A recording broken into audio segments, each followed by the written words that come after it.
I love finding deeper meanings in things.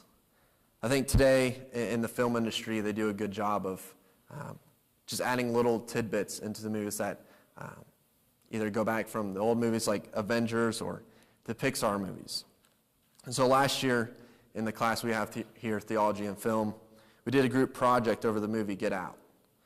And I don't really remember the prompt of what we were supposed to be talking about, but there's this one moment early in the movie, and I won't spoil the whole movie for you, but the main characters run into a deer on the way to the parents' house. And you wouldn't think of it watching at first. You might just say, oh, it just hit a deer. It died on the side of the road. Great. But the director, Jordan Peele, had so much more in mind at the small part that it corresponded throughout the rest of the movie. I think this is the same with this story, with this wedding. First we get the date of the wedding. We know it's 3 days after Jesus' encounter with his disciples. And some think John here is going through a week of activities, but we don't truly know this. And according to Jewish law, the wedding of a virgin was to take place on a Wednesday. I don't think Jesus is going to pass up the celebration if it is for John the Baptist. This joyous occasion of someone he knows. So we're out of the wedding, and we're sitting around these tables, having good conversations, and Mary comes running to Jesus, saying that they have no wine. What are we going to do? We're out of wine.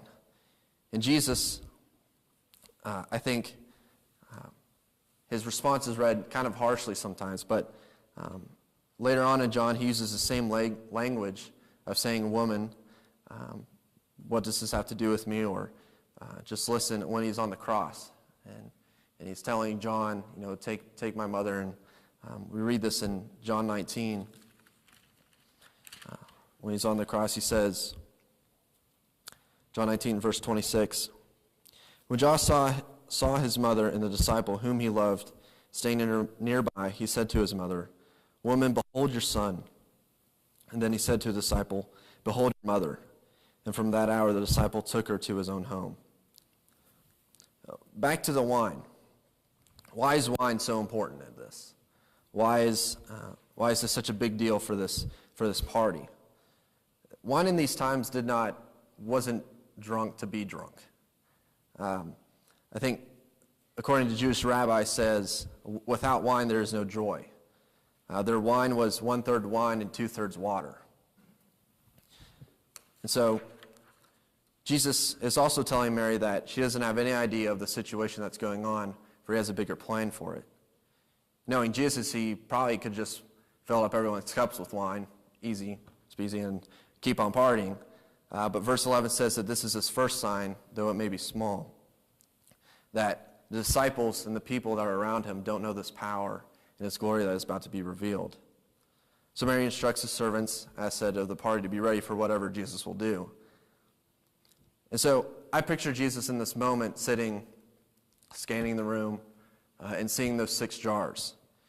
Another deep meaning, I think, of this that I've read is that John mentioning that there's only 6 isn't being compared to the number 7 being incomplete in God's vision.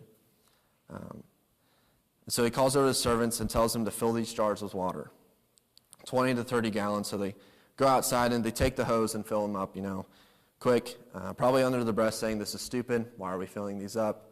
We use these for ceremonial, washings and cleansings. But no, I imagine them taking a long while. People are getting impatient. There's no more wine. And so they fill it up to the rim, and Jesus says, okay, take a little bit out, hand it to the master, see what he thinks. Again, I think the servants, when they're taking it over, they're like, what's going on? This is stupid. But once the master of the ceremony drinks from the cup that had water, he tastes and is astonished at the fine wine he just drank. He applauds the bride and groom to be able to serve good wine at the beginning and still serving the best wine. What I love about the end of this is that Jesus' first sign, only the disciples knew and the servants who gave the wine to him. And after this, the disciples believed in him. So what's the deeper meaning? Why am I telling you about this small sign that Jesus does?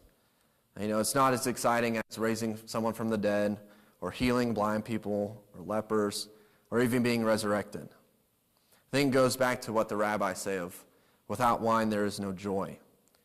And this wedding at Cana provides us with overflowing joy. First, Jesus enjoys and participates with us in our joyous moments and when we need to be rescued in life. The end of the semester, for some is a make it or break. It's stressful and it's not a joyous time. It doesn't make us happy. I once heard the saying that happiness is a smile on your face, but joy is a smile on your heart. What makes you happy? What makes you joyful? I think these two emotions are two different levels, and we need to recognize that. That Jesus, yes, can bring happiness into our lives, but if you follow him and if you walk with him, he will bring joy into your life forever.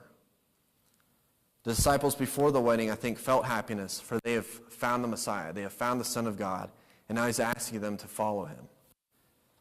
And now, after the sign of seeing that, of this glory and this power, I think they've felt overwhelming joy to be with him, the Son of God. So what's holding you back from being joyful with Jesus? Have you run out of wine? What struggles or weights do you have on your shoulders that you think cannot be fixed or lifted or even find joy in them? Jesus took water and made wine with it to make a whole community joyous for two people. He can take away the biggest things in your life and bring joy out of them if you let him. I think also the wedding at Cana reveals that when Jesus comes into your life, water turns into wine. I can't imagine my life now without the background that I have of my dad being a pastor, growing up in the church, having Jesus all my life. But I'm so moved by stories of people coming to Christ from a different background. The stories of non-believers searching and learning for Christ because they feel something in their life is missing. And once they find that, what they're looking for, it's like having water all your life, and now you've struck wine and can't have enough. I think even today, Christians, we forget the taste of wine. We forget the glory of God, the magnificent Jesus and what he does for us. For us, it's easy to be tempted and fall and know Jesus is there, and he's there with outstretched arms and an outstretched hand, but we look and we look and we look around and we turn our faces away. We search for wine, but we settle for water. Don't let this world give you water when you can have wine. Don't let this world give you selfishness when you can be selfless. Don't let this world give you hate and anger when you can have joy and love.